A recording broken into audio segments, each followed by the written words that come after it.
We're going to talk about today something that I battled with myself personally for many years at times during my career, which is the number one reason why you aren't successful.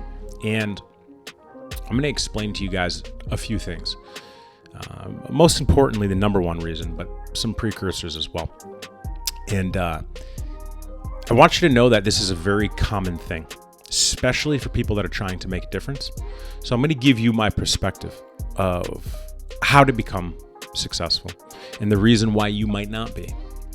After now 15 years of being in the game and considered successful for at least half of that.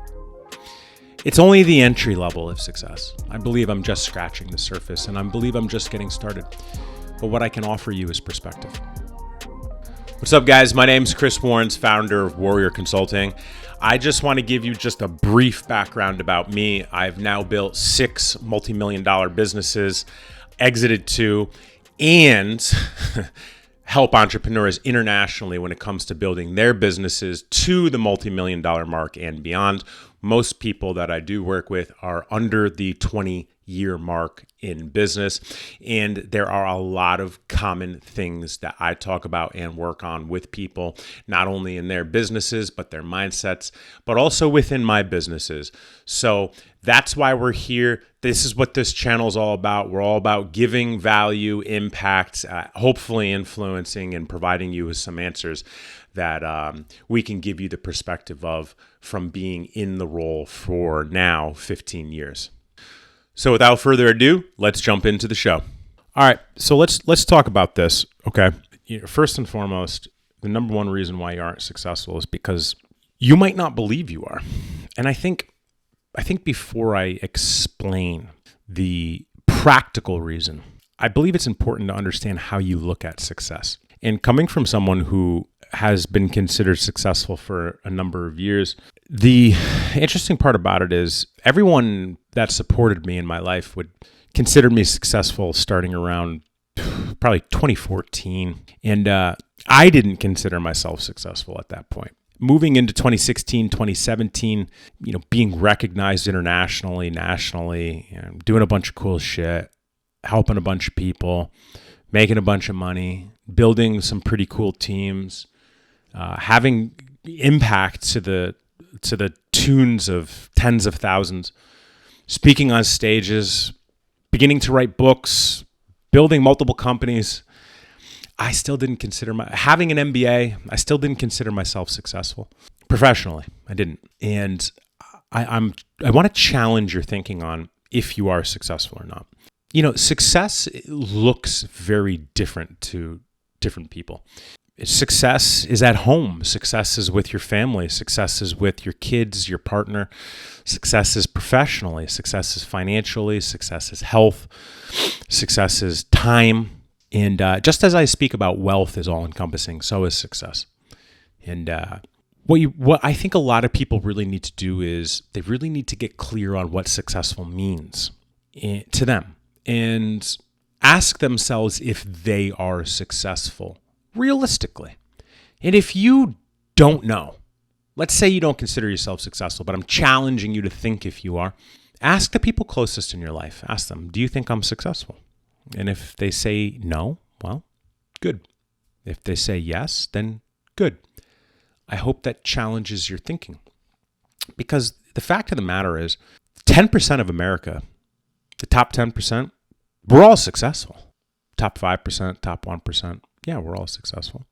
Because society considered us successful. But the other 90%, are you not successful because you got a job? Or maybe prior to that, went to college, graduated college, got a job, got a house, raised a family? Is that not considered successful? I believe it is. And I believe even if you didn't go to college and didn't build a family and didn't buy a house, but you persevered and you have turned yourself into something rather than being a piece of shit or a waste of talent or a bump on the log, and now you are something. And you mean something, and you have responsibility to even one other person. I want you to really think if you are successful or not. Because chances are you are. You just don't think it. So soul search, deploy your self-awareness. Ask the people closest to you.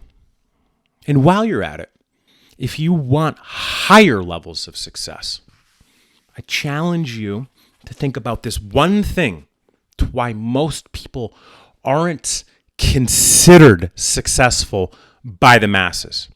Extreme ownership. The number one reason why you aren't successful, outside of thinking you're not successful, is you lack ownership and blame other people for your problems.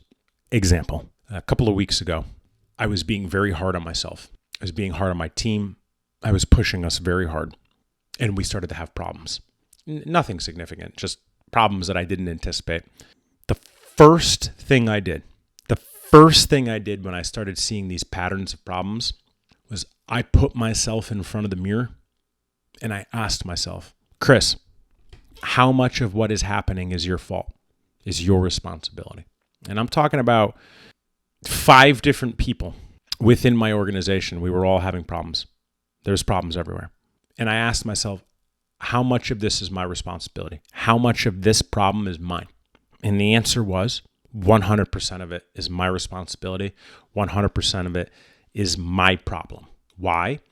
Because technically they work for me. Now, I don't really like to say things like that. I don't like to say employees. I don't like to say work for me.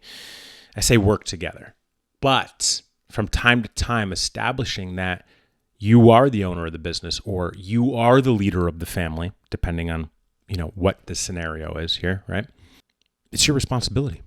And if you are the leader, if you are the owner, if you are the patriarch, if you are the matriarch, and you're having problems with your unit or your team, it's your fault. It might be shared. It might be a shared responsibility. However, it's your fault as the leader. And I talk to and work with a lot of different people on the spectrum of wealth, health, success. And there's one common trait that everybody who's successful, but considered by the masses, that we all have, and we own our shit.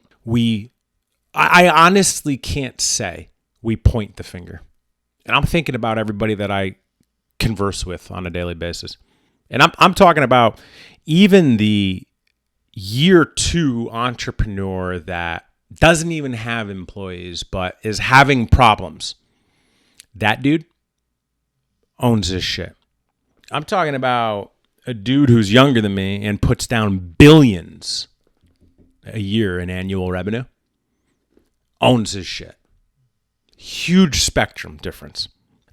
I'm talking about someone who does multi-billion dollars in revenue a year. Owns their shit. So it doesn't matter where you are on the spectrum. The point is, everybody that I talk to that has success takes ownership and doesn't blame other people for the problems that they are experiencing. And that is the number one reason why you have not reached the level of success that you desire. Because whether you realize it or not, you're still blaming other people. And the sneaky part is a lot of it is subconsciously. We don't even realize how often we point the finger rather than pointing the thumb back at us. And the practical exercise that I give you to figure out if you are doing this is, next time you're experiencing a problem within your team or your unit or your company or your family, immediately stop what you're doing, put yourself in front of the mirror and ask yourself, how much of this is my problem? How much of this is my responsibility? And if you are in that position and you want to become successful, and if your answer is nothing less than 100% your responsibility, if that answer is less than 100% your responsibility, you're not creating the environment to own the problems and take the responsibility, and you're passing blame to other people. And that is the reason why you might not be at the level of success that you desire. All right, guys, that was a vulnerable one. It took many years to figure these sorts of things out. And, that's why I write about it and speak about it and talk about it and teach it at this point, because I've gone through it. And, I used to blame everybody for everything. And, I don't know, approximately a decade later, I assure you that It's a far better life not blaming other people and owning your shortcomings. And on the other side of that, I've found some success, and it continues to grow on a daily basis. So I offer you that lesson. I hope that lesson lands. I thought about delivering this show fiery, but I didn't think it would land as well. I know you guys love when I get fiery, but there's a time and a place. So I understand. I know the feeling. I appreciate you guys, and I know you can have extreme ownership as well. If you need a brush up on the subject, read my book. The first and second chapter are taking responsibility and understanding wrong as being okay. If you don't want to pay for the book, this is not a plug to buy the book. Go on YouTube and find it. It's free. If you want to order it, go on my website, go on Amazon, anywhere, and brush up on extreme ownership. This is the precursor to any level of success. It's what I got for you today, guys. This is a vulnerable one. I've gone through this plenty. I used to blame everybody else. Now I take responsibility myself. And at this point in my career, success grows on a daily basis. And so does the impact and the influence. And that's what it's all about. And success is owning your shortcomings, is owning your shit, and taking responsibility for things. So I hope you guys learned something today. If you did learn something, drop it in the comments below, smash that like button. And if you're not, hit subscribe, because we're building an awesome community here. And I appreciate you guys being here. On that note, I'll catch you next time.